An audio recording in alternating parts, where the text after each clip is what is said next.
একটা ড্রাগস আছে যার নাম লুসিয়া। এটা খেলে তুমি ঘুমের মধ্যে ঠিক যেমন জীবন চাও সেটা দেখতে পাবে। তোমার ইচ্ছে মতো জীবন, ইচ্ছে মতো মানুষ, সব তোমার হাতের মুঠোয়। কিন্তু সমস্যা একটাই, একবার শুরু করলে আর ছাড়তে পারবে না। আর যেদিন বাস্তব আর স্বপ্নের সীমানাটা গুলিয়ে যাবে সেদিন তোমার জীবনটাই ওলটপালট হবে। ঠিক এমনই এক গল্প নিয়ে সাজানো আজকের মুভি লুসি। তো চলো পুরো কাহিনী জানতে শুরু করি আজকের এক্সপ্লেনেশন। মুভি শুরু হয় কানাডার একটা নিরিবিলি রাস্তায় মাঝরাতে। দুজন লোক রাস্তার পাশে গাড়ি থামিয়ে কিসব আলোচনা করছিল।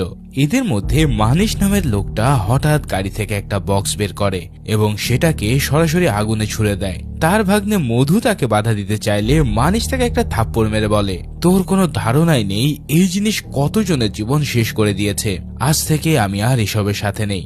মধু জানায় এগুলো বিক্রি করলে তো অনেক টাকা পাওয়া যেত, কিন্তু মানিশ এক বান্ডেল টাকা তার হাতে ধরিয়ে দিয়ে বলে, এই নে,